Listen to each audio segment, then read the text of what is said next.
Hi, I'm Mike Miller. Hope you're having a great day. Thanks so much for checking out The Other Side. This is a show I created to bring local musicians from North Texas, Denton area to you, to your screen to watch. And I appreciate everybody who checks out these shows. Thank you very much. I really appreciate it. My guest today is Elliott Hopkins. I appreciate you being here today. Thanks for having me. And I saw you at the open mic the other night, and I really like your playing and singing. Well, thank you. Yeah, it's been a lifelong enjoyment of music, and I love getting out and meeting people. And I just moved to Denton a little less than a year ago. Oh, really? So, yeah. What brought you to Denton, really? School. I was coming to be a student in the University of North Texas, and I went to school in Iowa before this, and then I lived in Nebraska before that. So. Yeah. What are you majoring in here? It's called Integrative Studies. Really? So it's like you do these three sort of focuses in your major. So English, communications, and political science are what I'm studying. Yeah. Yeah. So, it's been awesome. I love Denton. I love the town. It's got a really cool music scene, which has been wonderful. And you've been playing in bands since 2013, more or less? Well, I was 15 years old when I started my first kind of garage band. Really? And then I played in various bands throughout the years. Yeah. Some cover bands, some original stuff. My most really? recent band was called Kumio, and that was out of Nebraska, and that ended in, I think, 2018 was the last show we played. Really? What part of Nebraska? Omaha, but we play in Omaha, Lincoln, sort of some of the bigger cities in Nebraska. And so some of the music I'll be playing today is music I wrote with that band. And, really? Yeah, so I don't want to take full credit for it, it's partially written by, myself and the other band members. So. It's good to be able to work with co-writers, though. Oh, it's been awesome, and they're some of my best friends in the world, people I've met through music. So. Y'all are still in touch? Oh, absolutely, yeah. The bass player, the rhythm guitar player in Kumio, Braden Larson, was like one of my best friends, and so I still see him every time I go home, and we'll jam and maybe try to get a show. So. Yeah. Have you ever heard of Oberlin, Kansas? Yeah, I have actually. Yeah. Oberlin, not Overland. Oh, Oberlin. Oberlin. I'm not so familiar. It's out past Hayes on I-70. Perhaps, yeah. I'm sure if I saw it, is it a venue? No, it's a little town. Oh, That's where my mom lived, and they had to go to Nebraska. Nebraska was 14 miles away to go to Walmart. Oh, yeah. So they must have been right on the northern border then, Kansas. Yeah. I can't remember what town we went over to there in Nebraska, but I know Nebraska City is right on the border. So, oh, really? Yeah. But that's south. Omaha's pretty much right in the middle on the east side. How big is Omaha? So you get different answers. I think in the city 300,000, but the metroplex is a little over 500,000. So. Oh, really? Yep. So it's growing. It's nothing like Dallas or Fort Worth here, but it's not tiny. People think Nebraska and cornfields, and Omaha's pretty cool. I like Omaha. What are some of the main industries up there? Well, they got the meatpacking industry, which is huge. Yeah, a lot of Omaha Steaks is up there. They got one of the best zoos in the world, but also the College World Series baseball. Happens there every year. And then Warren Buffett, Berkshire Hathaway, is out of Omaha. Oh, really? So there's a really big stock trading floor, TD Ameritrade, so a lot of stockbrokers live in Omaha. So. And they have a world-famous zoo? Yeah, it's recently passed up Hong Kong on the world's best zoo. Didn't they used to have some kind of animal show, Mutual of Omaha? Yeah, Wild Kingdom or something. Wild Kingdom, yeah. Yep. That was before my time, but I know of it, and so. That was really a good show. Yeah, that's Omaha it's interesting. There's some cool stuff going on, and people sort of don't suspect that it would be as interesting as it is, but. Yeah. So. It's a very stable town. It's an older town, isn't it? Yeah, for sure. And it's just growing. It really just swallowed up a lot of these other small Nebraska towns. And, really? It just continues to grow, and actually a really up-and-coming music scene there as well. Really? Which is exciting, yeah. So there's a university there too? Mm-hmm. University of Nebraska, Omaha, and then Creighton University. So they got two colleges there. Two colleges, yeah. And then obviously, there's some community schools and things like that, but state schools, Creighton and UNO. But yeah, so sometimes I wish I would have stayed in Omaha through college and all that, but I think it's been cool getting to go to different places. I really liked where I went in Iowa for a little while, and then coming here, Denton's just been wonderful. So. But you started playing violin when you were about 5 years old? Yep, so that's where my music, I don't know if you want to call it a career, my music interest started. Yeah. I was at 5, and then I picked up the guitar when I was 8, and didn't really take lessons, kind of taught myself by ear Really? with the Yeah. guitar. And then I started playing in bands when I was around 15. I started getting involved in church groups and that sort of thing. And then I've probably been in, about half a dozen, offshoots in different bands and things, Yeah. I played in the jazz band at my last school. Oh, did you? Before I moved here, but, UNT's got a really wonderful program, so I Yeah. wasn't going to try to be competitive in that. It'd take a lot of time to take something Oh, like yeah, that. I mean, the 1 o'clockers are insane. They're Yeah. one of the best groups, I think, around. Oh, yeah. So, yeah, and so I played in bands there, and then I, moved to Texas and didn't really have a group, so I started doing open mics at Dusty's, and I just had a show there a little less than a week ago. Oh, did you? Yep, played a Saturday night, and so that was cool. And Did you play solo? yep, so I'm trying to find a group, but Yeah. it doesn't mean I don't want to just stand still and wait for that to come together, Well, yeah. get out and play on my own while I can, so. That's good that you have a set list and a repertoire that you can deliver it. Yeah, a lot of, played a lot of cover songs in my other bands, and then, I also have my original music. So. Well, you mentioned you like Neil Young. Did y'all do some Neil Young songs? Oh yeah, we did. Me and my band, we used to play Cortez the Killer, was one of our favorites Really? off his album Zuma. Neil Young was one of probably my biggest influences growing up. My dad really loved him, and so he was always playing in the car, and I just sort of, grew up with Neil Young. Yeah. And so, And who are some of those other people you mentioned? So Jeff Tweedy and Jay Farrar, they started off in a band called Uncle Tupelo, and then they really? split, and then Jay Farrar had a project called Sunvolt, and Jeff Tweedy made Wilco. I don't know if you're familiar with yeah, Wilco. yeah. He's the lead singer of Wilco. And I really, really enjoy their, their music, and I think their writing is interesting and their lyrics are interesting. And it still doesn't like squash the music. I feel like sometimes there's such a battle between lyrics and like instrumental aspects of music, and Yeah. they do a really nice job of balancing it. And just I feel like that music sort of like speaks to me, and it feels genuine, which I really enjoy. So Yeah. not like radio stuff. I don't think they've ever had any radio success or much of it, but They've always had a pretty big following, though, I think. yeah, they're kind of a cult following for sure, I think. And they've gotten bigger recently, in recent years, with the indie scene growing. Yeah. But I mean, I like their stuff from back in, the late 90s. Yeah. Was the stuff that I really liked. And as with Neil Young, I mean, I really loved when he was with Crazy Horse, and some of those cool, interesting, the grandfather of grunge, I think is Yeah. kind of what they talked about with Rust Never Sleeps and some of those albums. But Yeah, those were good albums for sure. no, I love those. Those were, definitely guided me. I don't, I try not to be a copycat of any of those people, but, Yeah. Definitely when I'm in a rut artistically, they're who I look to, try to guide my direction a little bit. Did he ever play up there in Omaha? So me and my dad tried to see him a couple times, Neil Young, in Omaha, and both times he canceled the shows. Oh, really? Yeah, my dad said he only saw him in Omaha once, and he got booed off the stage. Really? Yeah, I guess they thought, people thought, I think it was like Crosby, Stills, and Nash were going to come out at the end of the show. It was sort of this like time lapse thing, and I guess it was one of his other projects came out that no one really knew or cared about. And Oh, yeah. yeah, they booed him off the stage, and so I don't think he's been back to Omaha since then. That was before my time, but we've seen Wilco a couple times in Kansas City. Really? And Yeah. they have been wonderful shows, absolutely, inspiring, and I think they're really cool people, and it's all about the music, and the atmosphere is interesting. I mean, it's not some big, crazy light show or anything. you Yeah, know? and Manhattan, Kansas has some pretty big concerts too. I Oh think. yeah, that's a college town, I think. I can't remember, it's KU or K-State, but it's in Manhattan. Manhattan's a really cool town. Really? So, yeah, one of the stops you have to make if you ever find yourself in the Midwest, for sure. Yeah, they have major label record artists play there, I think. Oh yeah, for sure. Well, I mean, even where we're at, I mean, isn't UT is not too far, right? With the Austin City Limits, Yeah. recording and stuff. It's cool being around so much music here in Texas. It's something I've thoroughly enjoyed. So, but What kind of guitars do you play mainly? so when I'm playing with my band, I have a Gibson Les Paul Jr. Oh, do you? that I've Yeah. modified. Yeah. Kind of just put some different things into it, and then I Really? have a Stratocaster that's probably known as like a parts caster. So I bought the neck and all the parts separately and assembled it. Oh, really?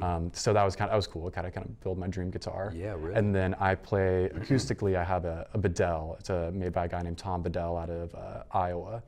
And so he makes these really, really good quality, it's all solid wood guitars. And so I found his used at a pawn shop, and that'll be Really? the guitar I play today. So, Yeah. Yep. It's just a dreadnought, spruce top, rosewood back and sides guitar, and it's been awesome. It's just been really reliable, kind of my riding workhorse and all that sort of thing. So Yeah. Did you like Tom Petty as well? love Tom Petty. Actually, interestingly enough, one of the jobs I had back in Omaha, we did a backline for this casino. Worked for this company called Allied Concert Productions, and so basically when big artists would come into town, they would rent musical equipment from us. And so we backlined for Tom Petty before he died. Oh, really? Yeah, and that was really, really wonderful. Tom Yeah. Petty, backline for Rick Springfield, a couple other big guys, but Tom Petty was, that was a religious experience, getting to see him for Yeah, sure. yeah. You know, I mean, given if I was working and I wasn't, you know, paying a ton of attention, but I, Just to be there and be just to part of be it. there, yeah, Yeah. and be a part of that atmosphere, so. And who's his guitar player? Oh man, you're asking the wrong guy. I don't know. That guy's name. But he was very good. And I remember him being featured in guitar magazines over the years. Yeah, no, I'm I can't sure. recall his name, but I think he's working with Fleetwood Mac now, touring with Okay, them. because that was Lindsey Buckingham was Fleetwood Mac, right? Yeah, And so they've got a different guy now? yeah, Yeah, I would love to see them. I think, you know, does Stevie still singing? I think, yeah. That'd be beautiful. That'd be a really cool concert to see. So, Mick Fleetwood with his big drum set and oh yeah. He was always a really interesting drummer to me. I loved how he played the drums. Because I always felt like there were fills where you didn't expect them, and then where you would expect a fill, it was like nothing. It Yeah. was just kind of backwards, and it kept, I feel like as a listener, kept you interested in kind what of he a was. tension in there. Right, because he was always doing something that was a little unexpected. you Yeah, know? a lot of hand drum work and stuff. Oh, absolutely. Yeah. No, I Mick remember- Fleetwood was fantastic. So, I actually saw him at a some kind of financial success seminar or something. He was Really? booked, yeah, because I don't know. I think he had gone bankrupt twice, and then rose up out of it again. And right. Man. I think he kept the band going as far as the business manager. Oh, absolutely. Yeah, I think from the stories I've heard, Stevie was not the easiest to work with. Yeah. You ever heard the garage story? No. Someone bought the garage, or bought the house where they used to have band practices, and all over the garage there was a bunch of writing. It was like Stevie showed up drunk again, and Stevie didn't show up for practice, or Stevie's third boyfriend of the week decided to come in today. It was all these like, kind of, pretty historical, like Fleetwood Mac beginnings, but I think that, yes, Where was that?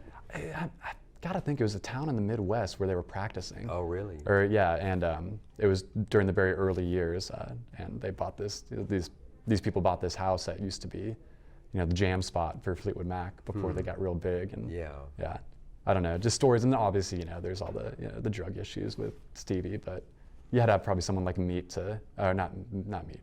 to hold the band down financially, and also as a drummer, you kind of hold the band down too, kind of in a Yeah. metaphorical way. So. And like Stevie was married to Lindsay, I think, for a while. Mm-hmm. Yep. And What then he? She and Mick had an affair or something. Yeah, I heard about that. The That's what affair. broke the band up. Mm-hmm. That was all just probably a big mess, right? I bet. Yeah. Yeah. But he's put out another album, I think. Lindsay? An album or so, yeah. And he's remarried, I think. Oh, they're not together anymore. No. No. Because I saw a video of them back in, I think, 2003, and they were still playing. But Really? that was, well, That might have been right before that happened. I'm not sure. yeah. But that was, now so many years ago. Yeah. It's weird to think about. I think about 2008, 9, being kind of like, that wasn't that long ago. It was almost 10, 11 years now. Yeah. Right? So.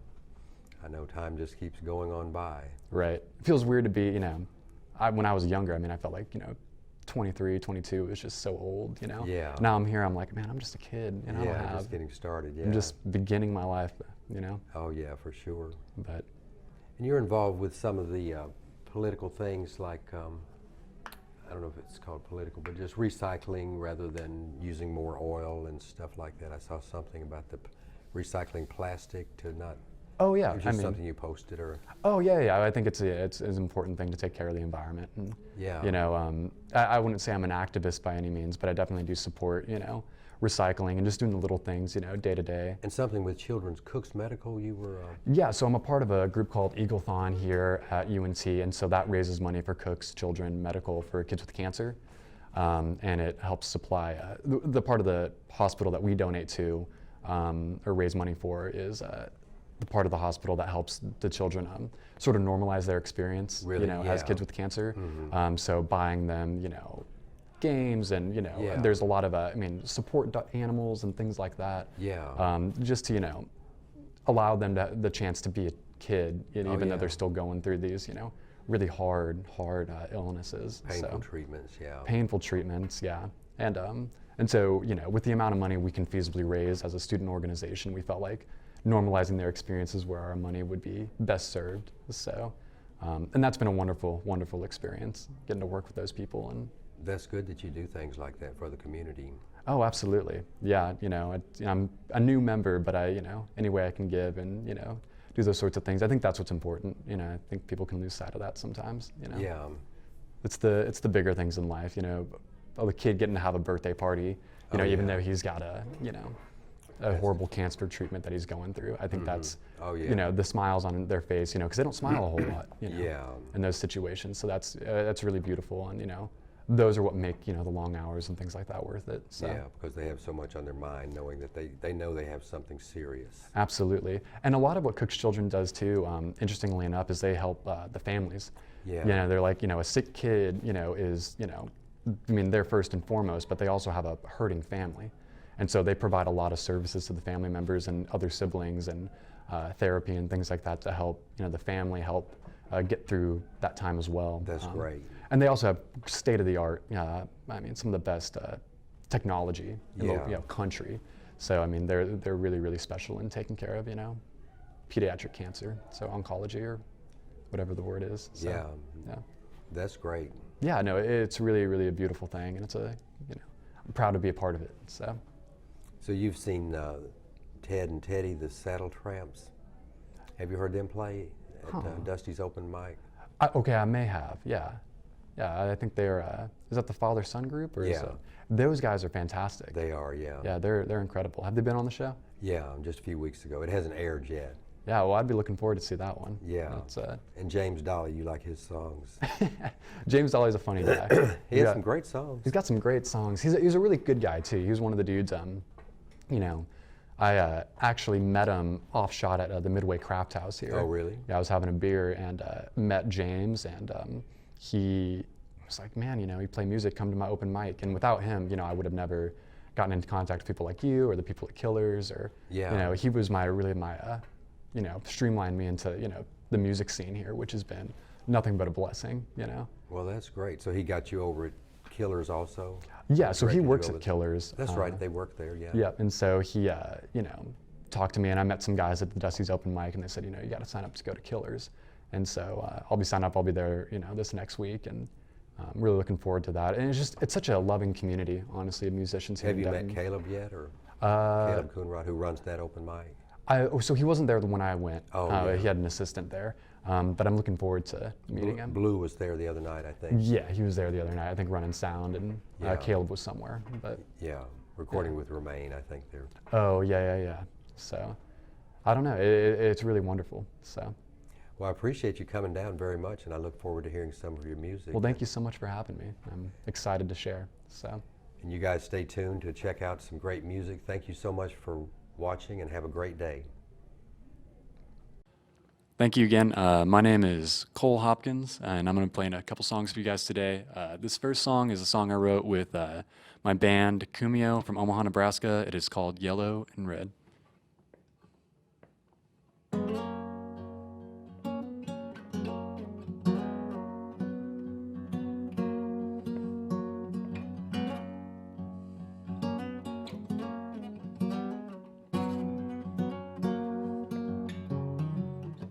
The days were good when we were sitting by the beach.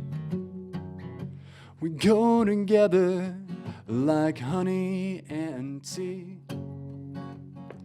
Driving upstate to climb up the trees. There's so many places you want to show to me. We go together like honey and tea.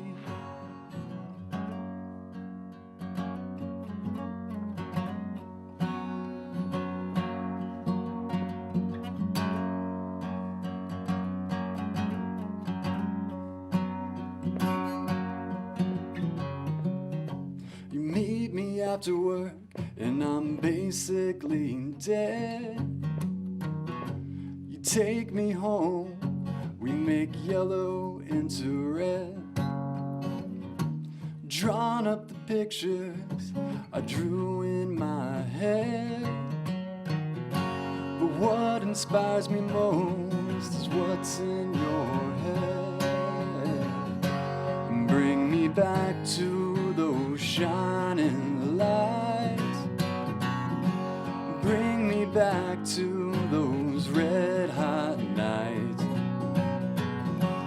With you, I'm gonna be alright. I'm gonna be alright.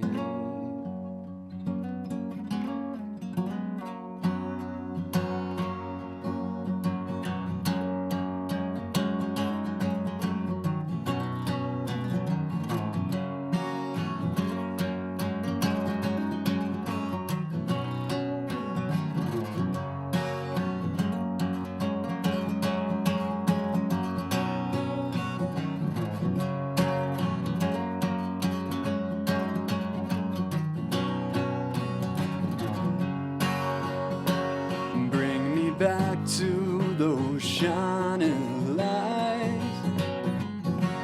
Bring me back to those red hot nights. With you, I'm gonna be alright. I'm gonna be alright.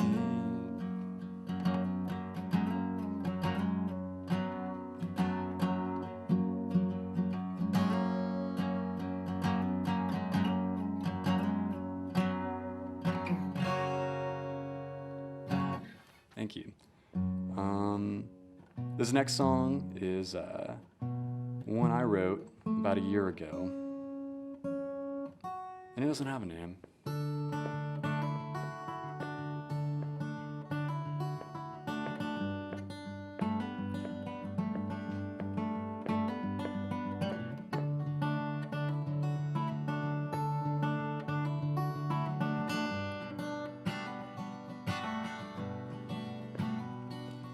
I don't understand and I can't explain the reasons I've treated you the way I did. I wish I could go back to the days standing there in your mom's kitchen. You were a little bit of rock and roll, a sopping smile and a misunderstood soul. You were beautiful.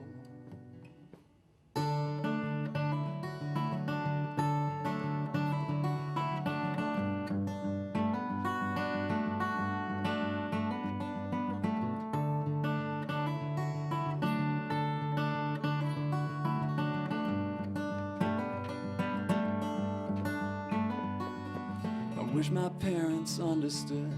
We never quite made it through to them. But I told them lies and alibis to take you on those drives through the countryside. And I know that all this time has passed, but I'd take you in a second if I got the chance. But you're moving on, your dreams are coming true. You've gone away to do things you always said you'd do. You are beautiful, a soul paralleled by none, and I have no right to say I belong.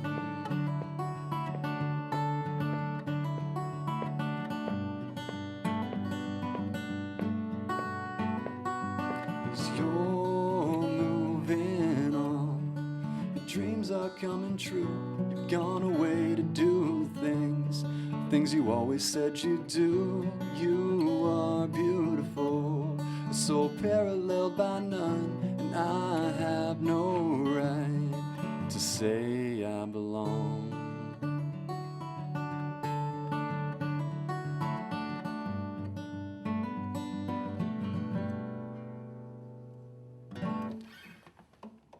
Thank you.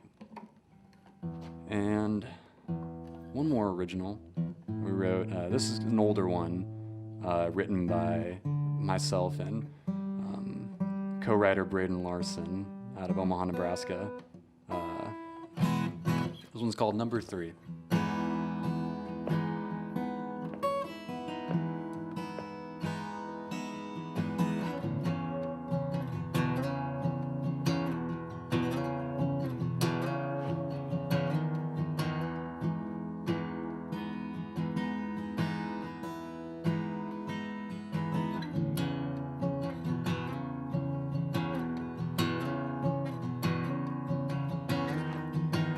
Even though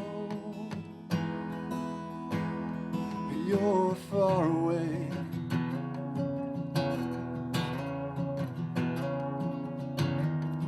and you probably will. Oh, what's his name?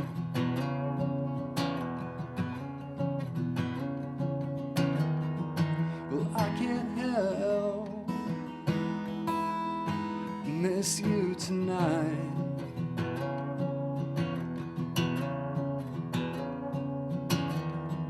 Because these bright lights, they don't feel right without you.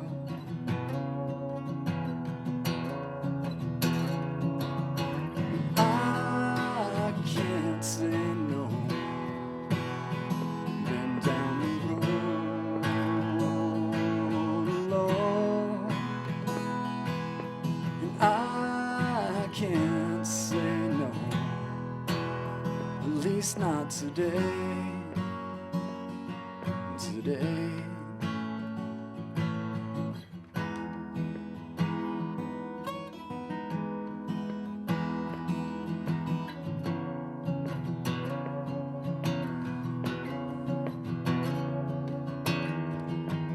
Tell me more. Tell me something I ain't heard before.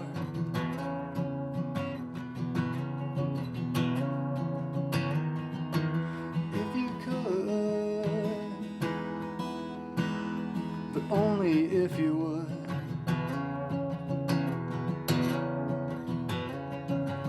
'Cause I can't say no. Down the road alone, I can't say no. At least not today. Today.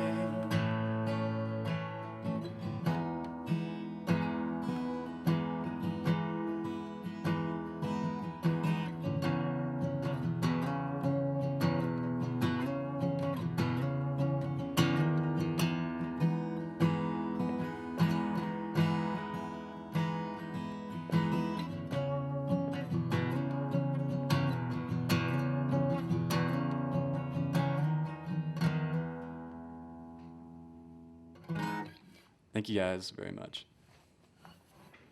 And